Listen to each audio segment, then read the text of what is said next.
Hello.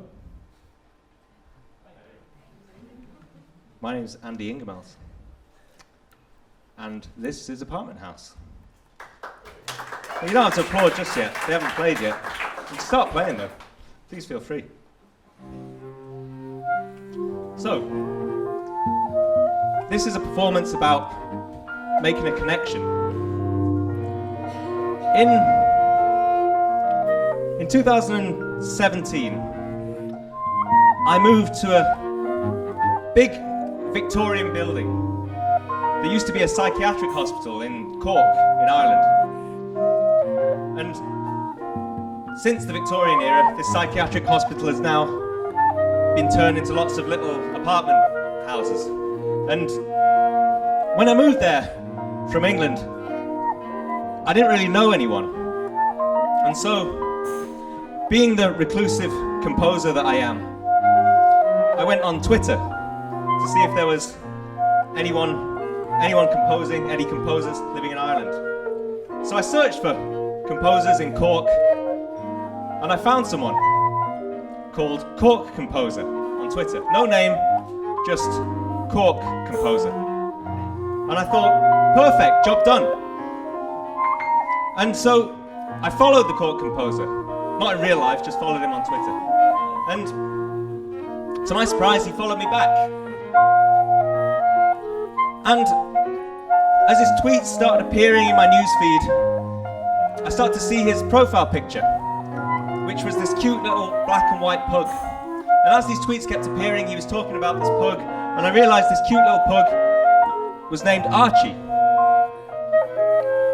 And the banner photo on top of his Twitter was the same Victorian building that I was living in.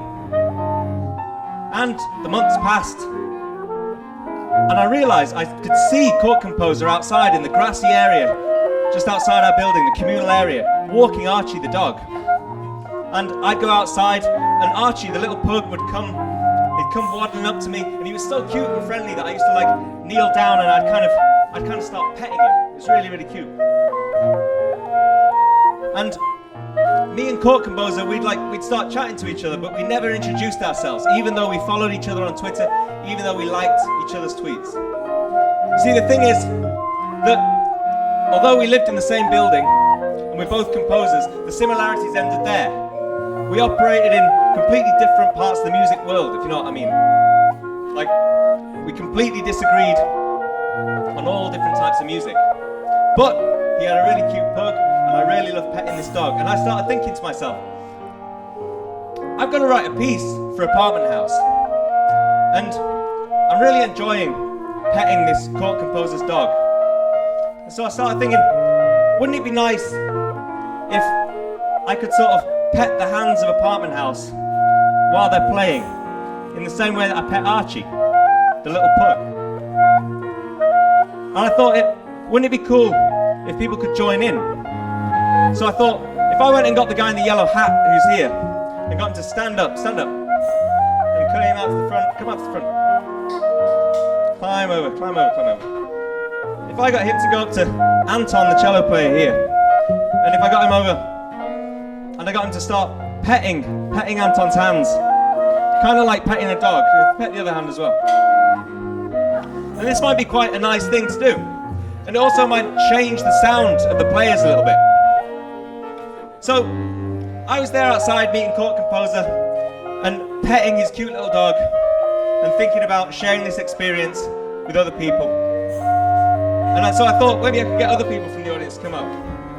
And maybe pet Heather's hands as well, as if they're a little puppy, a really enthusiastic little puppy. So both hands, just sort of pet the hands a little bit.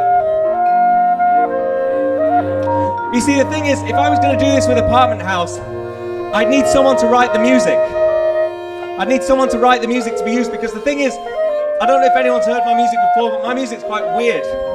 And so, if I wrote the music and people started petting the hands of the players like you, so if you want to get up, just start petting these hands here, the vibraphone player, Simon. Just get nice and close, stop petting the hands. If my music was used, you wouldn't really be able to tell that it was being changed at all. so I had a brainwave. I thought, me and this chord composer, we're both friends on Twitter. I pet his dog, but we don't introduce ourselves to each other. We haven't really made a connection yet. So I thought, how am I gonna make a connection? So I need one more volunteer to come up. You, madam. You can stand up. Come forward. Because we can still hear the piano. So I need you to come over and play around with Kerry, like pet his hands, just like his little puppy. So I thought, we've made this connection through the puppy. How can we make more of a connection? So I thought, I'm going to commission the chord composer to write a piece, because he writes quite traditional music, and so if his music was being manipulated, then you'd actually be able to tell it was being manipulated. So I plucked up the courage. I was quite shy. I plucked up the courage and I went on Twitter and I sent him a DM, a direct message, and I said, hey, we live in the same building and we're both composers, and I've actually pet your dog and talked to you outside. So let's meet up and talk about music. Why don't you come downstairs and meet me on the grassy area in 5 minutes? Let's have a cup of tea and a chat. And that's what we did. So we met up with each other and I petted Archie some more. There's me with the chord composer, petting his cute little dog. And I asked him, I said, chord composer, would you like to write some music? Can I commission you to write some music?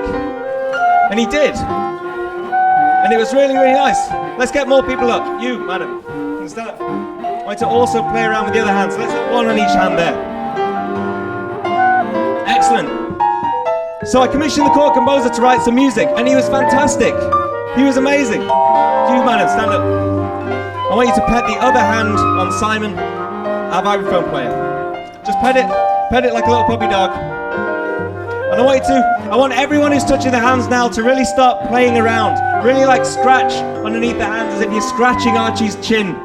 As if you're really, really, really getting, but don't be too rough. Because remember, these are humans, not animals. So, we need a couple more people to stand up. We need more volunteers. You, madam, come stand up. So I want you to go on the other hand of Kerry Young here, who's our piano player. I want you to both be really interfering with these hands. Really imagine that you're like scratching the neck of a little dog there. Okay, so we've got 2 people on every player except for the cello player. Okay, we need one more person to come up. You with the blue hair. I can see you with the blue hair. Stand up. Stand up. So that's what you get for having outrageous hair. You get picked on. If you've never been to a stand-up show, you should know this. So come out to the front. Okay, I want you to, so one of you go on one hand and one of you on the other. So where was I in the story? So, there's me, there's the chord composer, and there's Archie the dog. Remember to be gentle, everyone, remember to be gentle with our players. So there's me, there's chord composer, there's Archie the dog.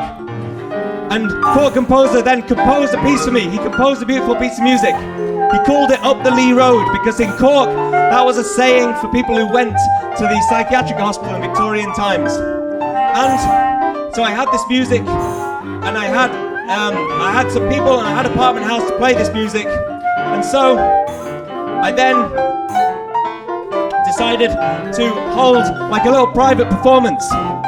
So here you can see this little workshop performance that we put on the 21st of October, right here in London, using the chord composer's music, and it was great. But you see, the thing is, the music was still recognisable. So what you're hearing right now, the peculiar thing is this, my friends, the music we played on that fateful night, it didn't actually sound anything like this music. This is just a transcription, and I wish you were there. It's just a matter of opinion. No one else listened to comedy rock in the early 2000s. It's Tenacious D, come on. Okay, so we had this workshop, people were manipulating the hands, and so what you're hearing now is a transcription of that workshop. So chord composer's music has been completely manipulated by the people in this workshop. Look at them, they were touching Heather's cheeks, and it's completely made all these different notes. And so then, okay, now Apartment House, I need you to be really quiet. Players, I need you to have a bit of a diminuendo. Perfect. So if somebody took my hand, say I was playing a slow scale or a melody, or even just putting my finger down and playing a sustained sound, somebody could suddenly push it, or maybe put another finger down, etc. So you listen to And Anton. even the subtlest. He'll give you some ideas about how you can manipulate his hands more. It could alter the result, the sound result on the instrument. I would say lifting the finger quite gently.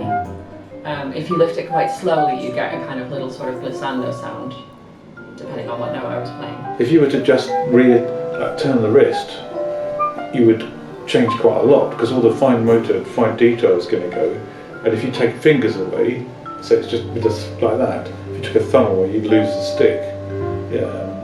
If you got two sticks, one of them would fall out or something. If you turn the hand round, but only small movements would do a lot. It's very fine control.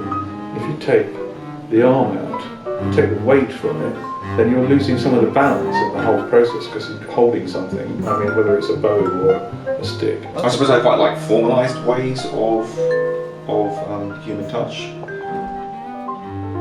So I suppose the invitation for others to touch you while you're playing is both fascinating, but definitely feel you're quite vulnerable. Yeah, putting things down could be quite tricky because you have to know very specifically where to put them down. You can have a go. It would be kind of interesting to see what happened if people had a go, but I think lifting is probably the more sort of direct way to affect change. It's very simple to mess up the bow. I mean, if you imagine this is the bow,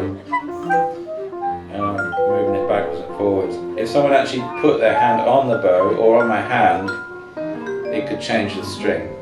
So if I'm on the D string and the G string is the one next to it, I could be doing this and they could just do that and it would move. Or they could start doing that and then this would affect the sound. They could gently move it that way, or they could start doing this. I mean, by and large, I do find physical contact slightly difficult. Beyond the typical greeting ear kiss or, the double tree kiss. Okay, so apartment house, I want you to raise up your dynamic again, get really loud. Okay. People manipulating the hands. I want you to really try and stroke them, really try and manipulate the outcome. Let's rise it up to a big crescendo. And back down again. And I want you to gradually remove the hands, remove the player's hands from their instrument. Pull them away slowly.